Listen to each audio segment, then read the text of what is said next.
கேரள மாநிலம் வயநாடு மாவட்டத்தில் பேரழிவை ஏற்படுத்திய நிலச்சரிவு மேப்பாடி, முண்டக்கை, சூரல்மலை ஆகிய பகுதிகளை அடியோடு புரட்டி போட்டுள்ளது. கனமழையால் இரும்பு பாலம் அமைக்கும் பணியிலும் தொய்வு ஏற்பட்டிருக்கிறது. இது பற்றிய விரிவான விவரங்களுடன் இணைகிறார் எமது செய்தியாளர் குணசேகரன். விவரங்கள்.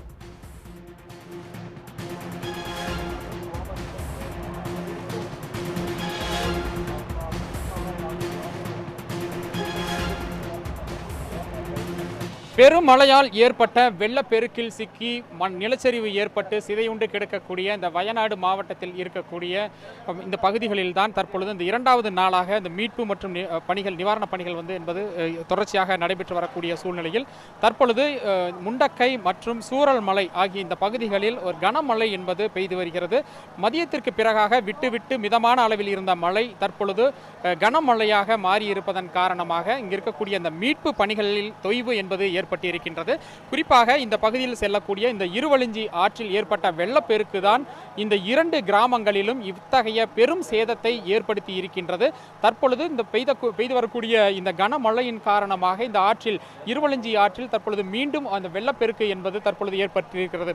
இந்த கரையில் மீட்பு பணியில் ஈடுபட்டிருந்தவர்கள் அனைவருமே பாதுகாப்பாக தற்பொழுது வெளியேற்றப்பட்டிருக்கிறார்கள். இது மட்டுமல்லாமல் இந்த கனமழை வெள்ளத்தின் பொழுது இந்த சூரல்மலை பகுதியில் இருந்து முண்டக்கை செல்லக்கூடிய பாலம் என்பது முழுமையாக அடித்து செல்லப்பட்டு போக்குவரத்து முற்றிலுமாக துண்டிக்கப்பட்டது. சூரல்மலையிலிருந்து சுமார் ஒரு 3.5 கிலோமீட்டர் தொலைவில் இருக்கக்கூடிய அந்த முண்டக்கை பகுதியில் மீட்பு பணிகளிலும் கூட தொடர்ச்சியாக அந்த சிரமம் என்பது நீடித்து வருகிறது. குறிப்பாக அந்த பகுதிக்கு செல்லக்கூடிய ஜேசிபி, பொக்லைன் உள்ளிட்ட வாகனங்கள் எந்த வாகனங்களுமே அந்த பகுதிக்கு செல்ல முடியாத ஒரு சூழலில் அங்கு சிதையுண்டு கிடக்கக்கூடிய அந்த குடியிருப்புகளில் இருக்கக்கூடிய சடலங்களை மீட்பதில் என்பது சிரமம் ஏற்பட்டு வருகிறது. மனிதர்களாக அவர்களாக தோண்டி எடுத்து தற்போதைக்கு வரைக்கும் அங்கு இருக்கக்கூடிய சடலங்களை ஒன்றன் பின் ஒன்றாக எடுத்து வந்து இங்கு கயிறு கட்டி மறுகரையிலிருந்து இந்த பக்கமாக இராணுவ உதவியுடன் அவர்கள் சடலங்களை மீட்டு வருகின்றனர். இதற்கிடையே தான் இராணுவத்தினர் இந்த பகுதியில் ஒரு தற்காலிகமாக ஒரு இரும்பு பாலம் அமைக்கக்கூடிய அந்த முயற்சியில் இன்று காலை முதலாக ஈடுபட்டார்கள். இதற்காக ராட்சத இரும்பு பாலங்கள் கொண்டு வரப்பட்டிருந்தன. காலை முதலாக ஒரு விறுவிறுப்பான அந்த பணிகள் என்பது நடைபெற்று வந்தது. பேரிடர் காலங்களில் இதுபோன்று இராணுவத்தினர் மேற்கொள்ளக்கூடிய அந்த பணிகளில் ஒன்றாக இதுபோன்ற ஒரு பாலங்கள் அமைக்கக்கூடிய அந்த கட்டுமான பணியில் முழுக்க அவர்கள் ஈடுபட்டிருந்த சூழ்நிலையில் தான் தற்பொழுது இந்த மழை என்பது இந்த பணியை தொய்வடைய வைத்திருக்கின்றது. குறிப்பாக தற்பொழுது இந்த ஆற்றில் வரக்கூடிய இந்த வெள்ளப்பெருக்கு என்பது அங்கு இறங்கி நின்று பணி செய்து கொண்டிருந்த இராணுவ வீரர்கள் அனைவருமே தற்பொழுது வெளியேறி வந்திருக்கிறார்கள். வெள்ளம் வடிந்ததற்கு பிறகாகத்தான் மீண்டும் இந்த பாலம் அமைக்கும் பணி என்பது மீண்டும் தொடங்கப்படுவதற்கான வாய்ப்பு என்பது ஏற்பட்டிருக்கிறது. இன்று மாலைக்குள்ளாக இந்த பாலம் அமைக்கப்படும்.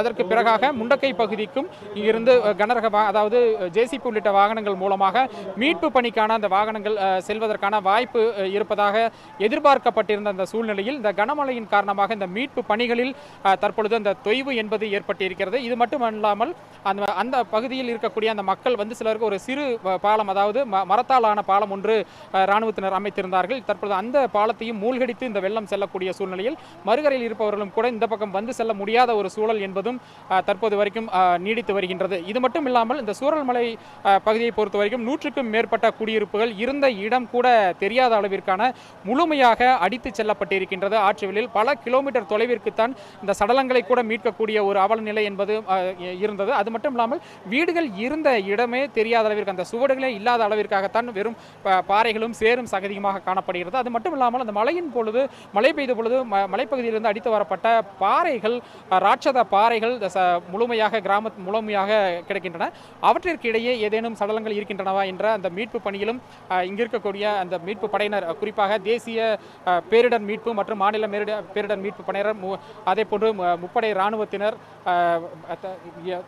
கேரள அனைத்து துறை அலுவலர்கள் என அனைவருமே ஒன்றிணைந்து இந்த பணிகளில் முழுமையாக தங்களை ஈடுபடுத்திக் கொண்டு மும்முரமாக இந்த இரண்டாம் நாளாக இந்த பணிகள் நடைபெற்று வந்த இந்த சூழ்நிலையில் தான் மழையின் காரணமாக இந்த மீட்பு பணியில் சற்று சுணக்கம் என்பது ஏற்பட்டிருக்கின்றது. மழை நின்றதற்கு பிறகாக மீண்டும் இந்த பணிகள் மீண்டும் தொடங்குவதற்கான வாய்ப்புகள் இருக்கின்றன. சன் நியூஸ் வாட்ஸ்அப் சேனலை ஃபாலோ செய்யுங்கள். QR கோடை ஸ்கேன் செய்து சன் நியூஸோடு இணைந்திருங்கள்.